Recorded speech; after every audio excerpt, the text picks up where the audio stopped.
Miss Barbie Fortesa abay nagpakita ng matinding suporta sa isa sa mga lalaking mahalaga sa kanya ngayon. But before that, if you haven't subscribed yet to my YouTube channel, please don't forget to like, share, and subscribe at i-hit mo na rin ang notification bell for more showbiz updates. Bago tayo of course magpatuloy sa ating updates for today's video, ay nais ko pong pasalamatan kayo for always watching and trusting this channel. Thank you so much sa inyong laging panonood at palagi ang pagsubaybay sa mga updates po natin. Maraming salamat po. And this time, ito na, pag-usapan natin ang ating tinatawag na comment of the day. Maganda yung comment natin ngayon na pag-uusapan din natin at lilinawin.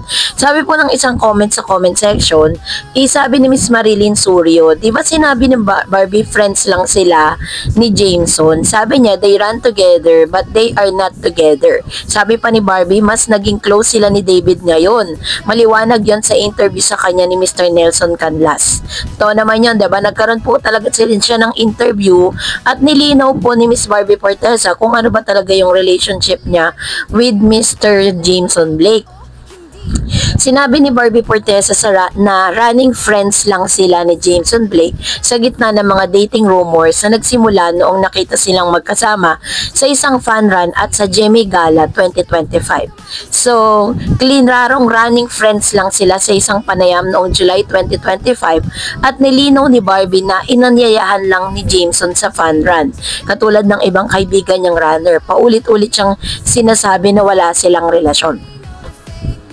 Nagsimula ang mga spekulasyon matapos mag-post si Jameson ng mga larawan nilang magkasama sa isang 10K run sa Pampanga noong July 2025. Kinlaro din ni Jameson na itinanggi rin ni Jameson ang mga usap-usapan noong July na pinaliwanag na tinutulungan lang niya si Barbie na makadaan sa dami ng tao nang magkahawak kamay sila.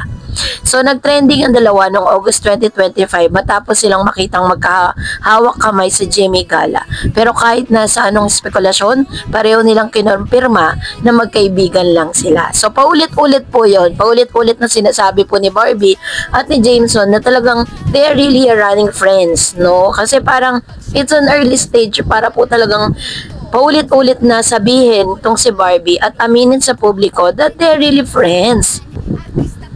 Inamin naman po ni Miss Barbie Fortesa na nagsimula silang maging close friends itong si Mr. Jameson Blake noong mga panahon na sila po ay nagtitaping nga nung kanila pong katatapos lang na or until now napapanood po rin po sa Netflix yung kanilang Kontrabida Academy na talagang hinangaan po ng maraming mga manonood, yung mga talagang Netflix viewer, no, talagang napakagaling ni Miss Barbie Fortesa dito at ng ilang mga Kontrabida stars na bumida sa naturang serye na ito. Pinakita din ni Miss Barbie Fortesa na hanggang dun lang talaga yung relationship nila. Pinaliwanag din naman ng paulit-ulit na kaya po siya nagpunta sa bahay ni Jameson dahil hindi pinakilala na siya, no? Hindi po yun ganong term. Sinabi rin ni Jameson na kaya pumunta si Miss Barbie doon dahil yun po ay parang nandun yung kanilang place, no, na kung saan dun po sila nag-taping. So, yun, klaro yun. So, this time, ito na, pag-usapan natin dahil pinag-uusapan po dito ang pagpapakita ng mainit na suporta nitong si Miss Barbie Fortesa kay Mr. Alden Richards. Sa dati ay talagang na-chismis din na patungkol sa kanilang relasyon. Sinasabi nila na magkarelasyon daw si Alden tsaka si Barbie Fortesa dahil lagi silang makikitang magkasama, ganyan, sa Laguna kasi parehas po sila ng place kung saan sila nakatira. And then mula nung nahilig po sa pagtakbo si Miss Barbie Fortesa, mas lalo silang lagi magkasama ni Alden. At the same time, pareho pa po sila ng network, diba? Kaya talagang nakita natin kung gaano po katindi yung supportang ibinigay nitong si Barbie Fortesa para kay Mr. Alden Richards. Kasi nakita rin naman natin yung support ng ibinigay ni Alden dito po kay Miss Barbie Fortesa during those times na siya po ay nagpo-promote ng kanya pong movie, no, na uma-attend din sa Alden Richards, nagpapa-block screening, 'di ba, para sa kanya.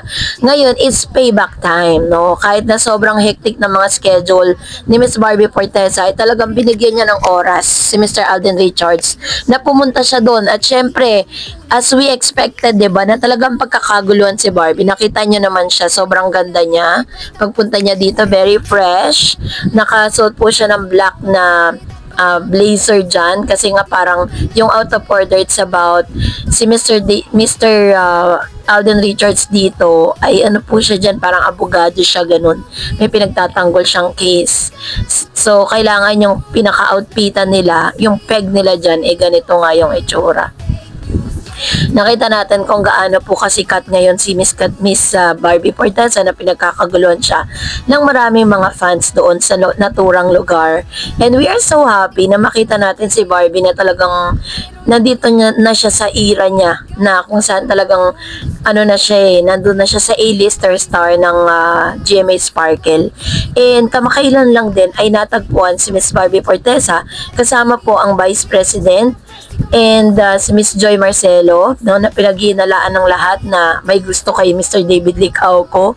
Tapos si Miss Attorney Annette Gozon, ano, I think na pinag-uusapan po nila yung mga upcoming projects at kinongratulate din ni Miss ng mga bosses itong si Miss Barbie Forteza dahil talaga naman grabe, hindi na babakante ang isang Barbie.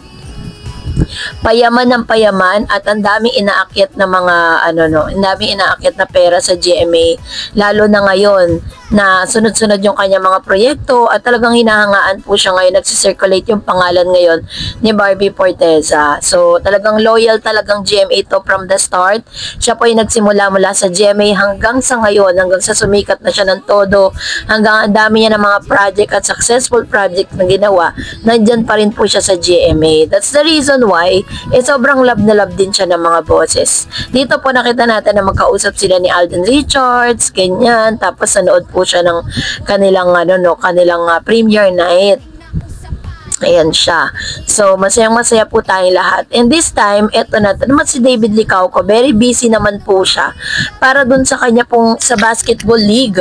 No, kasama niya po dun si Dustin Yu. May mga nababalita tayo na parang they are going into finals, no? So, parang yun yung pinaghahandaan ni David So, bukod po dun sa kanya pong series or serye na lalabas po sa Free TV kasama si Miss Jillian Ward, ay yun yung kanyang pinagkakaabalahan ngayon. Namataan din na parang nasa isang province po siya. I don't know if it is up, ngayon po nagaganap or hindi. Kasi parang late na itong mga na-post na ito diba? So, kaya naman kinocongratulate natin si Miss Barbie and David. Ano man ang pinagbitingan ng mga bosses with Miss Barbie Forteza, isa na po sa ikagaganda ng karera ni Miss Barbie. At I hope na kasama niya pa rin si David Licauco sa mga upcoming projects nila together. Kasi that's really interesting no? Dahil sa pagpasok ng 2025, ano bang aabangan natin with Barbie? Kung gaano ba kaganda ang kanyang 2024, ganon din po ba kaganda ang kanyang 2025, ganon din kaya ang 2026. Abangan natin yan. So that's it for today. For more videos and updates, please don't forget to like and subscribe, and please don't forget to follow my Facebook page, DarEds TV and DarEds channel. Thank you so much and God bless everyone.